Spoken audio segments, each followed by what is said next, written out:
Welcome back to the Panic Room, guys, to another book review. I'm not going to say it's a special one, but it's a special one. Today we're going to be talking about theme music. Now, if you didn't watch the vlog, I won this. I won this from the absolutely amazing Mr. Morningstar. If you do not know his channel, pause the video right now. Go check him out. He is super unique and his channel is super awesome. If you are in any way, shape, or form a lover of horror booktube and you do not know who he is, go check him out. Thank me later. I'm going to give an overview and then we're going to talk about this book because I suck at spoiler-free reviews. Now, I will warn you when we're getting into spoilers, but I suck at spoiler-free reviews. And there's a lot in this book that shocked me and I want to talk about it. So, I'm not gonna lie. When I got this from Mr. Morningstar, I was expecting really extreme horror. I was expecting lots of blood, lots of guts, and I'm okay with that. I'm so cool with that. And this wasn't it. There was blood, there was guts, but it was such a cool story. And it was such a combination of different stuff that I wasn't expecting. For example, you have like a whodunit going on. So if you like mysteries, you're gonna like it. It's a wonderful marriage of almost like this whacked out detective story and a horror novel. I know, it's crazy. And I'm probably not going to do it justice, but we're gonna try anyway. So, a little bit of an overview. There's a girl by the name of Dixie, and she's kind of this living legend as Baby Blue.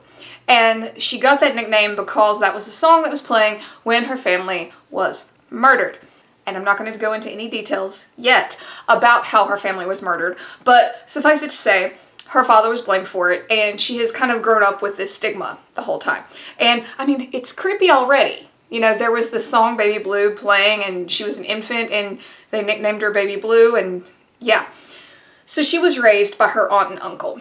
And I would like to say that the fact that this family was murdered is the only part of this family that's weird, but they're weird. Anyway, the aunt is a little out there. The uncle is just not even present. Her cousin, the aunt and uncle's daughter, Leah, you know, she was kind of an odd duck too. A little harsh for a girl. I don't know. We'll get more into her in a minute. But yeah, so this family is kind of messed up. And I said in my vlog that with everything going on in Dixie's life, I would have been way more screwed up than her. But what I really love about this book, and I'm sorry, I'm going to apologize now for mentioning the push again on this channel, but it gave me those same roller coaster vibes. From one part to the other, I couldn't tell if Dixie was crazy or if stuff was actually happening to her. And to me, that is a mark of good writing. You know, it had me guessing. Now, there were some predictable parts, but in true wonderful book fashion, they didn't ruin anything. You might have been able to guess, but it was okay. You know, the story was still super enjoyable. Now, let's get into some spoilers, because there's some awesome parts in this book. You know, I said that I was expecting blood and gore. There was some of that, and it was done just wonderfully. The way Dixie's family was murdered was with an axe, if you couldn't guess.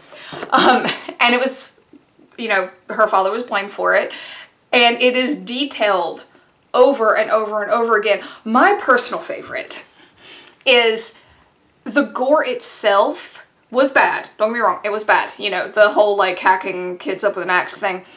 But what to me made it even better, like in a horror way, was the fact that the crime scene photos kept coming around. You know, like she's looking at them and then, you know, they're on the kitchen table and then so you didn't just get like, oh, Michael's head got chopped off or whatever. It was you know, Michael's head got chopped off. Oh, and then here's the picture of Michael's head getting chopped off. Oh, and over here I put the picture of Michael's head getting chopped off.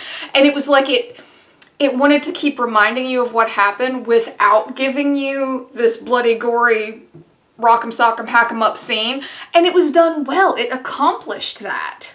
You know, it kept the blood in the forefront without pushing it into the forefront. I hope that makes sense. So the other part that I really loved about this book, I loved how twisted Dixie is. Just so beautifully twisted. Personally, the whole idea of moving into your parents' murder house, and not only that, decorating the shit. Like trying to make it look like 1992 when her parents were Ugh. I love it. I love it. What a wonderful premise to give your character. And yeah, I got it. You know, I really did. And to harken back to another of Mr. Morningstar's videos, he made a tag called Tag Your Psycho. And had I read this book, it would have been a contender because I see why Dixie did it. And she kept trying to tell everyone in her life, you know, that there was a reason for this. She wasn't just trying to be creepy, to use her word. You know, she wanted, it was like therapy for her. And I got it. I got it. Sometimes you gotta live out the shit in order to get it out of your system. I got it. And I loved it. And I loved how, I said in the vlog that I thought it was going to be a little Amityville horror. And to a point it was, because of the whole like house thing. But not in the way that I thought in that vlog. You know, Amityville horror, you know, the evil kind of was the house. Nah, we're not going to get into that. That's a whole different story. But yeah, it wasn't the case. But I like how the house never left us as a character in the story. Like she hears thumps and it's one of her brother's heads rolling down the steps. You know, stuff like that. And I had to laugh because eventually she gets so used to this that she's just like, okay, you know, Michael's dead body is over there laying next to the potatoes. I loved it. I love that. And, you know, all these auxiliary characters coming in, the detective that becomes like a father figure for her, you know, I really liked him. He seemed very real. You know, like the idea of living alone with your dog and the decor left over from his deceased wife, you know, it just all was very real to me. Like I could see this. So I really think the author, T. Marie Videlli, I think she does a good job setting the scene. And you guys know I love me some world building. So she does a really good job setting the scene, particularly with smells and like auditory stuff, you know, like how things sound, you know, the smell of the Afghan and the furniture when it comes out of storage, stuff like that. She does that really, really well. And it just adds so much more climate as you're reading to me. The other scene that sticks out to me as far as like, I don't know, full of smells and tastes and touch was the scene where she assists Leah in her passing. You know, Leah is dying of cancer and the whole, I don't know, just the description of her bedding and her skin and the pillow, it was very, very clear in my head, you know? And I really love that. I love it when an author can make it almost like a photograph with words. Now let's talk about one of the biggest reveals in the book, when she finds out her father is still alive. I don't know what I thought about this. At first I was like, really? Really? I mean, what are we going to gain from this? Because I knew since he died a certain way that he probably wasn't going to be able to talk, but I was really hoping that we didn't get a whole like updated Michael Myers breaking out of the mental ward kind of thing, and we sort of did, but it wasn't done in the same fashion that I thought it was going to be. And it was at this point that I started kind of seeing where the book was heading. I had a little bit of an inkling. You guys tell me. When you got told about the clue written on the axe, the 4-letter F word, did you get it? Because it crossed my mind. And I was like, there's no way. There's no way it's that. And it was. It was. But then when we threw the whole thing with her dad in, I was like, how does this fit in? You know? And then, of course, can we just talk about Roy for a second? You know, I really appreciate that the author wrote him kind of like, I mean, he was not a good guy. Let's just say that. He was not a good guy. I don't think anybody thought he was a good guy. But the author didn't, like, take the time to really drag him through the mud, which I appreciated.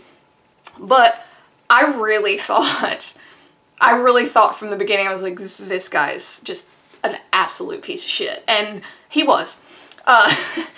And the whole scene in the attic, you know, that was part of the roller coaster that made me think that she wasn't insane, that she was really seeing this shit with her family in the house, you know? But then when the dad's alive, I'm like, who the hell beat the shit out of Roy then? You know? So then you have this whole conundrum, like, is it just in her? Is she actually insane? And so here I am reading this thinking, like, how did the infant her kill her family? Like, there's no way. There's no way. But see, then it came out that Roy was in the house. But he was still a kid. So I was like, well, that can't be where this is going. So you see, in my head, I'm starting to narrow it down. And that whole little 4-letter F-word clue from, like, the beginning-ish part of the book is still floating in my head. So let's rewind for a second.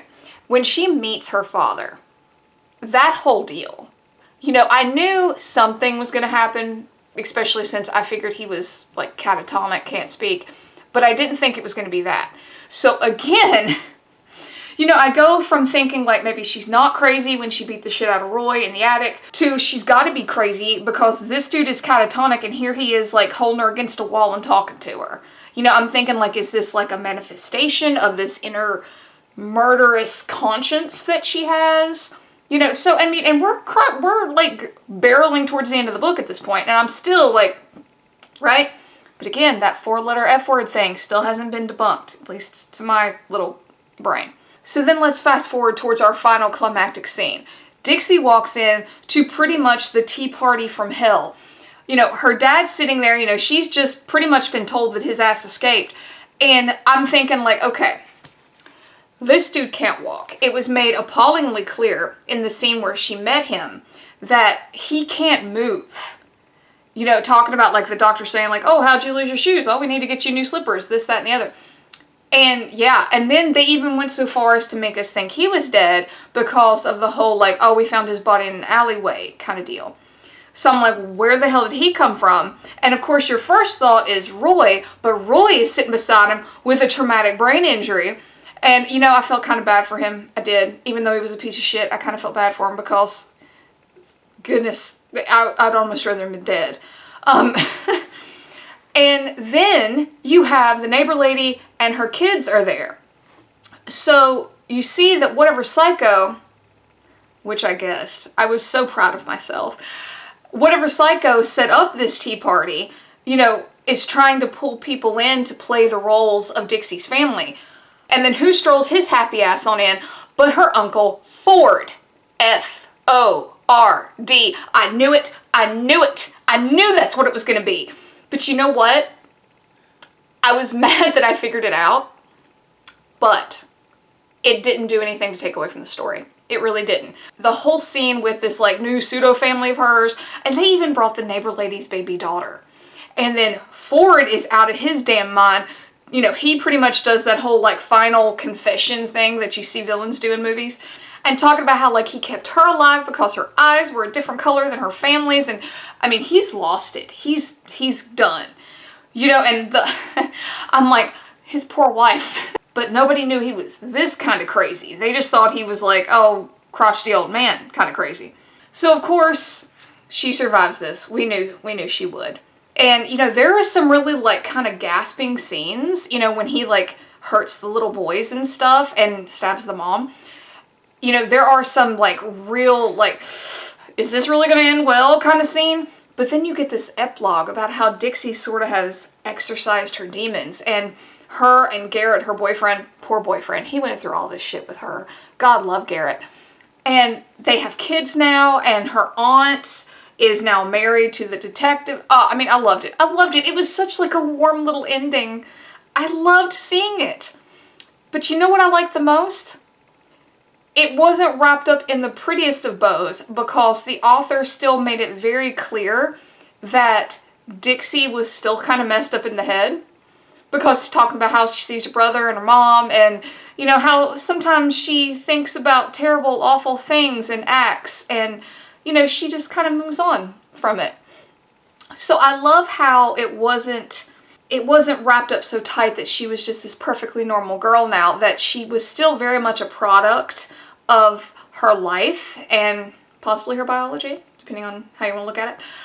But it was awesome. It was such a good, wholesome ending that I wasn't expecting. I legit wasn't expecting.